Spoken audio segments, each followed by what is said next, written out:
کہ اسرائیل کے چیزوں کا بائیکاٹ کر دیں، یا اسرائیل کے جتنے بھی سپورٹر ہیں ان کے بھی چیزوں کا بائیکاٹ کر دیں۔ اور مفتی تقی عثمانی صاحب کا تو بیان بھی ہے، ان کا فتویٰ بھی ہے پورے عالم اسلام کے لیے اور پوری دنیا کے مسلمانوں کے لیے۔ دوستوں، ایک بھائی نے فلسطین کے مسلمانوں کے لیے اپنا سب کچھ قربان کر دیا۔ السلام علیکم ورحمۃ اللہ وبرکاتہ۔ دوستوں، ایک بھائی نے فلسطین کے مسلمانوں کے لیے اپنا سب کچھ قربان کر دیا، سب کچھ دے دیا۔ یہ واقعہ حضرت ابوبکر صدیق رضی اللہ عنہ کی طرح ملتا جلتا ہے۔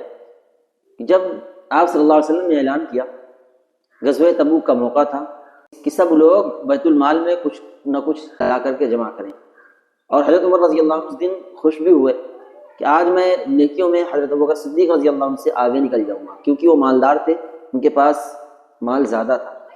اور حضرت عمر رضی اللہ عنہ نے اپنے مال میں سے 2 حصے کیے اور اپنا آدھا حصہ گھر میں چھوڑا، آدھا حصہ لے کے پہنچ گئے۔ آپ صلی اللہ علیہ وسلم نے پوچھا، عمر گھر میں کیا چھوڑا؟ فرمایا کہ آدھا مال چھوڑ کر کے اور آدھا لے کر کے آئے۔ کچھ دیر کے بعد حضرت ابوبکر صدیق رضی اللہ عنہ اپنے بوریے کو گھسیٹتے ہوئے پہنچے، تو آپ صلی اللہ علیہ وسلم نے پوچھا، ابوبکر گھر میں کیا چھوڑا؟ کیا اللہ کے نبی، گھر میں اللہ اور اس کے رسول کو چھوڑا صلی اللہ علیہ وسلم۔ دوستوں، جو مال حضرت ابوبکر صدیق رضی اللہ عنہ لے کر کے گئے تھے، وہ مال حضرت عمر رضی اللہ عنہ سے بہت تھوڑا تھا، لیکن سوال دیکھیے آپ صلی اللہ علیہ وسلم کا، گھر میں کیا چھوڑا؟ اب گھر میں تو حضرت عمر رضی اللہ عنہ نے آدھا مال چھوڑا ہے، اور حضرت ابوبکر صدیق رضی اللہ عنہ نے کچھ بھی نہیں چھوڑا ہے، تو پھر آگے نکل گئے نیکی، یعنی کہ سب کچھ قربان کر دیا۔ اور یہاں تک آتا ہے کہ اپنا کرتا بھی اتار کر کے رکھ دیا، بورے کا یعنی ٹاٹ کا کپڑا پہنا، اور اس میں کانٹے کا بٹن لگایا، اور یہ اللہ کو اتنا پسند آیا، اللہ کو یاد آیا کہ حضرت جبریل علیہ السلام یعنی سارے فرشتوں کو اعلان کیا کہ ٹاٹ کا کپڑا پہنے۔ جب جبریل علیہ السلام تشریف لائے، آپ صلی اللہ علیہ وسلم نے دیکھا، اے جبریل، آپ نے یہ ٹاٹ کا کپڑا کیسے پہن لیا؟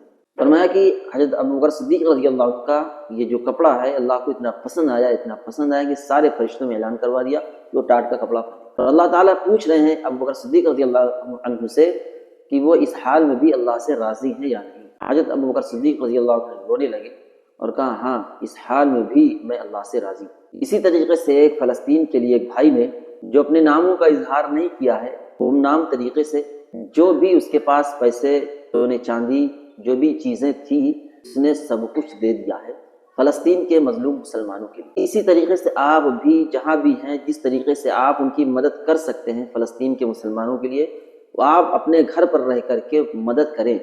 آپ مدد کر سکتے ہیں جس طریقے سے کر سکتے ہیں۔ اور مفتی تقی عثمانی صاحب کا تو بیان بھی ہے، ان کا فتویٰ بھی ہے پورے عالم اسلام کے لیے اور پوری دنیا کے مسلمانوں کے لیے کہ جو جس طریقے سے، جس لائن سے فلسطین کے مسلمانوں کی مدد کر سکتا ہے وہ کرے، اپنے گھر پر رہ کر کے کرے۔ یہ فتویٰ آ چکا ہے ہر ایک مسلمانوں کے لیے۔ آپ کم سے کم درجے کی بات یہ ہے کہ اسرائیل کے چیزوں کا بائیکاٹ کر دیں، یا اسرائیل کے جتنے بھی سپورٹر ہیں ان کے بھی چیزوں کا بائیکاٹ کر دیں، ان کے چیزوں کا استعمال ہی کرنا بند کر دیں۔ آپ دیکھ سکتے ہیں بہت ساری آپ کو لسٹ مل جائے گی کیا کیا چیزیں ہیں، وہ آپ بائیکاٹ کر دیں گے، بس اتنا تو کم سے کم آپ کر ہی سکتے ہیں۔ اگر آپ مدد نہیں دے سکتے، آپ کچھ دے نہیں سکتے، تو کم سے کم آپ ان کے مالوں کا استعمال کرنا بند کر دیں، اسرائیل کے پروڈکٹ کا استعمال کرنا بند کر دیں۔ اس سے آپ کے طریقے سے، آپ کے لائن سے کچھ نہ کچھ تو مدد فلسطین کے مظلوم مسلمانوں کی طرف ہو ہی جائے گی۔ السلام علیکم ورحمۃ اللہ وبرکاتہ۔